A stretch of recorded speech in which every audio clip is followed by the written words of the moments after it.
This is TWiT. From the Computer History Museum is the original poorly typed Intel business plan. The company will engage in research, development, ADN, manufacture, and sales of. They got typos in here. Integrated electric. Should we feed this to ChatGPT and see if there's any any future? They need to clean that typewriter. New ribbon. Look at the ribbon. That's what I was going to ask. What's wrong with that ribbon? I think they typed it at Marchin's website. This looks exactly like this is laggy scale integration. Look how it's higher too. They tried to correct something, it didn't work. Yeah. Why this what is that? Principal customers? I guess that's what that's supposed to be. Many of these customers will be located outside California. Wow. This is I don't know who they. It comes from the Computer History Museum, so that's why I believe it. I guess they were going out trying to get investments. How old was Moore? 94. Which honestly, if you and I get there, we have no reason Watching to my complain. father at 97, it's just God bless him. It's hard, yeah. He's hard. 97. Wow. 97. And he's just gone through, with COVID, he went through 2 hospitalizations, internal bleeding, pneumonia, and hallucinations. And God bless him, he's back home and doing well. Good. That's outstanding. Jeez, man. 1988 at the National Science Foundation. The new assistant director and a colleague swapped ideas about the future of a dial-up network, barely known at the time to the public, 1988. I kind of might have known about it. But anyway, restricted mostly to academia and federal agencies. Show me the video. Well, when was the well? You might have video. Yeah, I might. When was the well? Because my first experience of the internet was on the well, and that was... I was using the late 1980s. Yeah, I think it was around then. 85. February 85. Okay. Helped me get a job. So the well, which was it's still around. Yes, it's 1985. Was a early kind of chat board.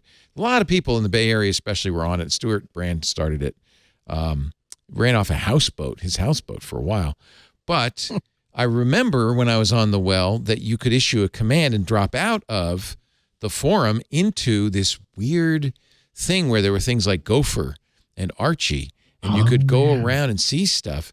And I'll never forget experiencing that. And then, like, there's a lot of people on here. So I think by 1988, I'd had some experience with this internet. It wasn't what it was going to be, but I think by then I probably had. In the event, a Dr. William Wulf, this assistant director at the NSF, said, "It hit me like a ton of bricks. Imagine," the colleague said, "if this system was open to everyone." Within weeks, Dr. Wulf was in contact with the inventor of the internet, Al Gore, a Democratic senator for Tennessee. He'd been talking up for years before this the promise of a data superhighway. You may not remember, but Al Gore's father was responsible for the interstate highway system in the 50s. So as his son, I like how he said, "You may not remember," to Ant, who wasn't born for like a half a century later. You may remember, Doctor. What was Al Gore's father? He was Al Gore Jr., right? I think his father was Al Gore as well.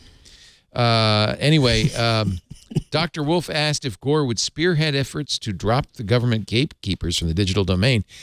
Now, I know you remember this because the NSF ran the internet for the longest time. Mm-hmm. And the NSF had rules, NSF Net, had rules about commercial speech. You couldn't advertise on the internet. And the day the NSF gave the internet to the people was the day commercialism came to the internet. When was that? I wrote an article about that called "The Experiment is Over," right when that happened in 1994, maybe? Is that possible?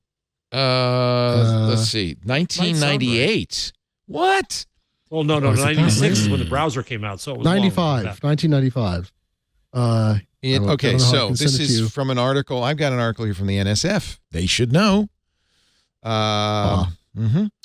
The NSF Net went online in 1986, connected the supercomputer centers at 56,000 bits per second, 56K baud. That was how I was getting onto it, by the way. It was a 56, if I was lucky, a 56K 300 baud U.S. for me robotics modem. Yeah, I had the acoustic modem before that. In a short time, the network became congested. By 1988, its links were upgraded to 1.45 megabits per second, which was what? The speed of a T1. That's right. Yep.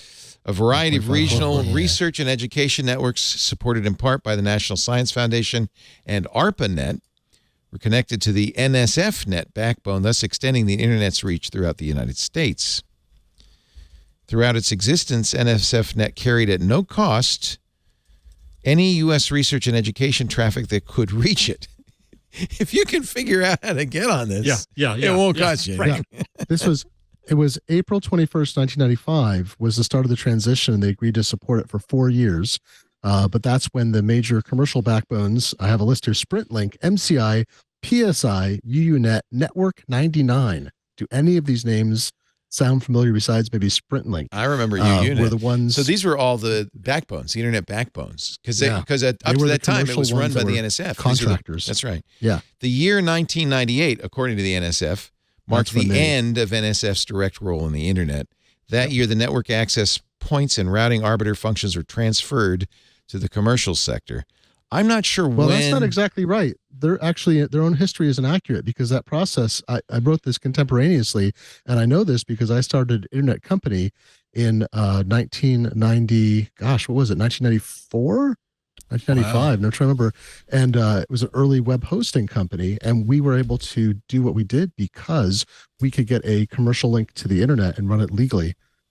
Yeah, I mean, it was I don't think you're wrong or they're wrong. It was a process. Yeah, so it was a multi-year process, but they started it at a point in '93. It said the proliferation of private suppliers led to an NSF solicitation in '93 that outlined a new internet architecture that largely remains in place today. So the transition began in '93, which would makes sense. I'm trying to remember when I was at Delphi. It's freaking fascinating that you started. It's pretty cool that he did that, isn't it? I didn't know, Glenn, you were a pioneer. Internet company in 1994. I had one of the earliest, was it 1990? And I'm trying to remember the year, of course, because I'm this old, I've forgotten. A company called Point of Presence Company. I started it in spring of 1993, and it was one of the very first web hosting companies, because I saw a tiny screenshot of the NCSA browser that Mark Andreessen was one of the people who developed it, NCSA at the University of Illinois. Was it Urbana-Champaign. Well, we used to be Champaign-Urbana, now they call it Urbana-Champaign. I don't know why. But it was in Mac Week magazine. There was a tiny little picture of what the browser looked like.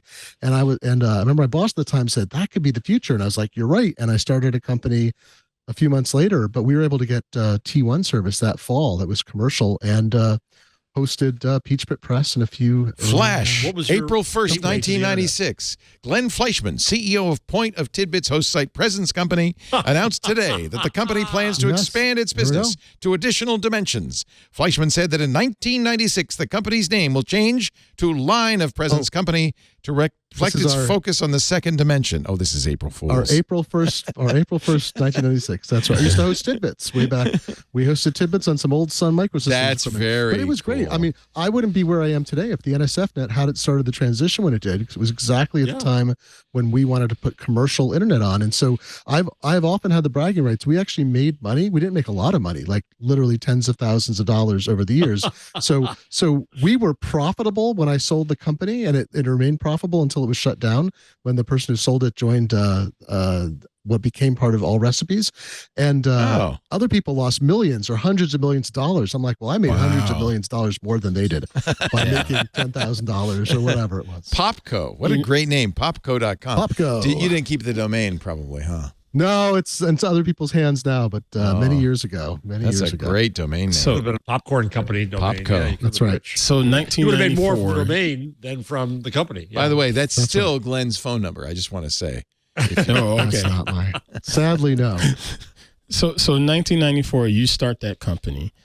I didn't know anything about the internet until about September of 1995. That was the very first time my eyes saw the magical world of the internet. And then when I think about my kids and how they were just sort of born into it, and it was just like second nature. It's so fascinating. You started a dadgum company. You were already deep in the trenches, and a year later, I'm just not figuring out, like, what the heck is this on this computer? Wait a minute, we have pictures on a computer that's from all over the world? How is this even possible? And I just remember my mind being blown back in 95. We started. Do you just remember the first time you had like a megabit per second connection and you're like, oh, the internet. I remember getting T1 access. I think I got T1 access somewhere around 2000, something like that. And that blew my mind.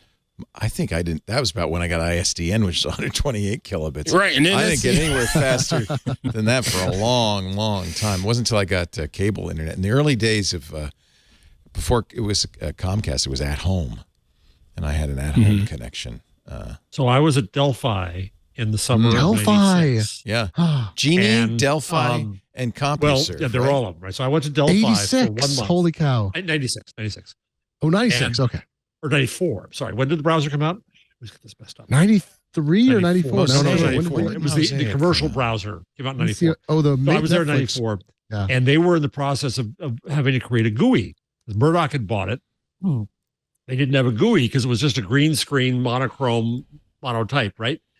And much panic about, we got to have a GUI, we got to have a GUI, we got to be AOL, we got to be AOL. And I was in the office when they came in and said, this thing, the browser, is just getting released to the public. And all the geeks said, oh, hell. And the News Corp Hollywood people said, oh, that's too ugly. No one will ever use that. What are you get away from us? They weren't far. Let's keep making our Honestly, they weren't far wrong. It was really October 1994, and I'll tell you, this is how early we were as a company. My business partner was quoted in the press release for Netscape Navigator 1.0 because there weren't any other web hosting companies out there. So they called us like, hey, you want to be in the press release? And Todd said, sure. And it cracks me up, I mean, it all changed very quickly after that, obviously, but, and we didn't ride that wave, right? I joined Amazon in late 96 and sold my company and went on that bandwagon and left very quickly. But it was weird times. You could email Jerry Yang at Yahoo or something. And he'd be like, hey, what's going on? You want to really feel old? There's now a plaque at the University of Illinois, Urbana-Champaign. Mosaic, the first popular graphical browser for the World Wide Web, was created by Mark L. Andreessen and Eric J. Zbina at the National Center for Supercomputing Applications. Upon its 1993 release to the public, Mosaic gave Internet users easy access to multimedia sources of information. Web browsers have transformed the exchange of information. And now you know. The sign will be updated in the future, back when we used primitive eye-based technology before our neural implants. Yeah, it's pretty primitive. Tech Break is brought to you by ACI Learning. ACI Learning is a lifelong career training partner for audit, cybersecurity, and information technology professionals, transforming how employers train and professionals learn while following global standards for certification and career development training. See why ACI Learning is trusted and loved worldwide. Visit go.acilearning.com/twit to learn more.